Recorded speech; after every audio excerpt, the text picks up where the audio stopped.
It's a fun job. You know, I had a lot of bad jobs before this. I got fired from all of them.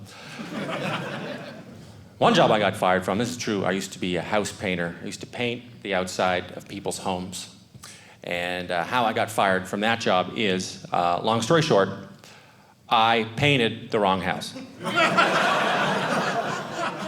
100% a true story. I guess we got the address wrong, and whoever lived in that house left for work early in the morning, you know, stupidly assuming no one's going to paint their home.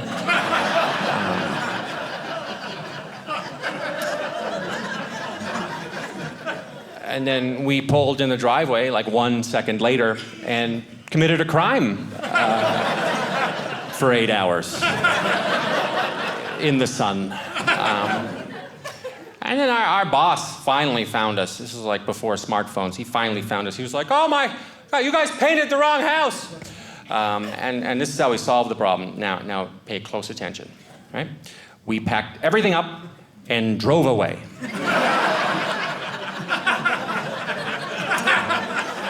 Criminal masterminds. Yeah. And then we were fired. Of course, we're morons. But what that means, though, is one of the biggest mysteries of my life. I still think about it today. It's like, what happened to that family when they got home from work and their house was a different color? And nobody had any answers. When they started their day, they owned a white house with gray trim. When they finished their day, their house was brown. Brown! Sometimes people ask me, you know, they go, "But what shade of brown, Graham?" I'm like, "Well, I don't know. I like to describe it as a noticeable brown." The kind of brown you're going to notice your house is a different color than when you started your day. And wet. And wet. Don't forget that part. Now, I don't know what that couple said to each other when they got home. I have no idea. But I'm pretty sure they did not say a word. Because how do you ask your spouse if your house was always brown?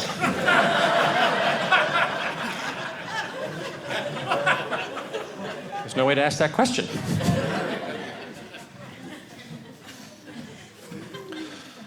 You know, it's a fun job. Get to do cool stuff. You know, get cool stuff like this. You know, and this year I got to do the Tonight Show. That's a big life goal of mine as a comedian. Thank you. Yeah, that's not why I said it. No, it doesn't matter. But it was really nice. You know, I was excited to do it, and it was a big achievement. It took me a long time to do it. You know, I almost did it once, but I had like my work visa didn't come through in time, so I couldn't do it. And then another time, the pandemic happened, so I couldn't do it. And then, so finally, one day on like a Friday, Thursday, the booker of the Tonight Show calls me, and he's like, "Hey, you're going to be in New York on Monday." No, you can get that. It's okay.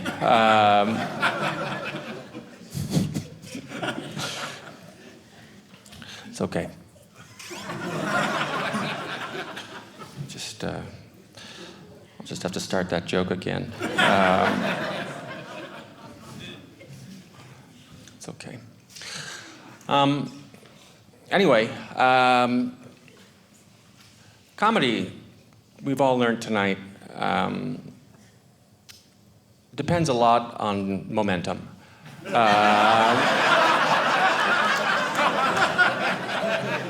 We're all getting a nice little lesson, you know?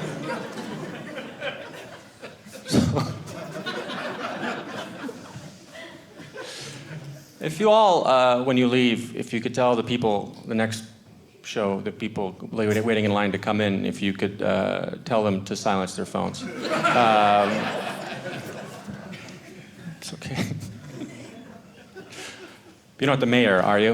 Am I gonna be kicked out of town? But anyway, I got to Tonight Show, and it was a big honor for me. And the booker, he called me on a Friday. He's like, "You're going to be in town on Monday." I was like, "Yes, I am." He's like, "Okay, well, we were supposed to have Gucci Mane and Pooh Shiesty. They're two rappers." I was like, "Okay, I'll have to Google that." But sounds about right. And they were like, "Well, they were supposed to be on, but Pooh Shiesty just shot 2 people. So we can't have him on." I'm like, "That makes sense. I'm not allowed to swear, so..."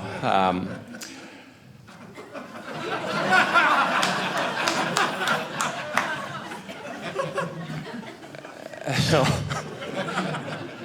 that one was a little delayed.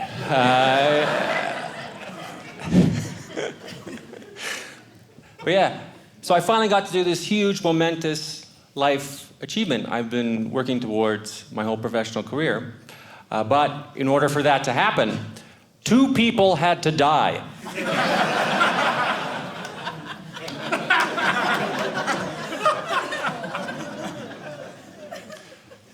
But, I think to myself, I hope that somewhere, some way, the victims' families saw my set and sort of evened out in the end. You know what I mean? But I am a little tired, and I'm sorry about that. I took the red-eye flight here, and I have never taken a red-eye before. I had a friend suggest to me, he's like, "Take the red-eye." I was like, "Why?" He's like, "Take the red-eye." I'm like, "Why?" He's like, "Well, you get to fly at night, then you sleep, and then boom, you wake up, you're there. You have a beautiful, restorative rest in a tube of farts in the sky. And then you wake up, and then you're there." So I got on the plane, I was like, "Oh, hello, I've been awake, I've been alive all day. I'd like to lie down now. Where do I lie down?" And they looked at my ticket and they're like, "Oh, you don't get to lie down. You have to sit up. You have to sit up in a chair." I'm like, does it go back?" They're like, "Yes, this much."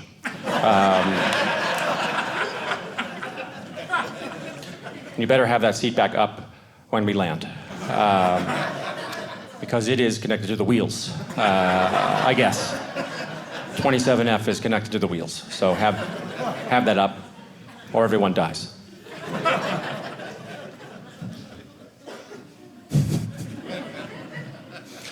So you do that, then you bust out your neck pillow. You're like, "The trusty neck pillow will save me." And that's when you realize neck pillows do not work if you have a neck.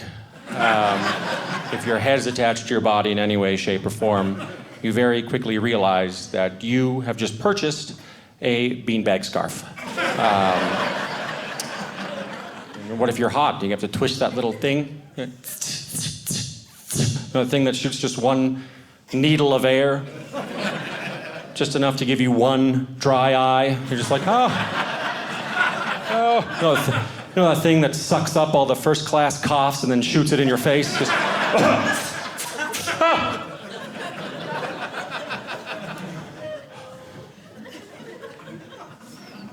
Maybe you do sleep, but even then it's not a regular sleep. It's one of those weird, plain half sleeps. Your eyes are closed and you're just like...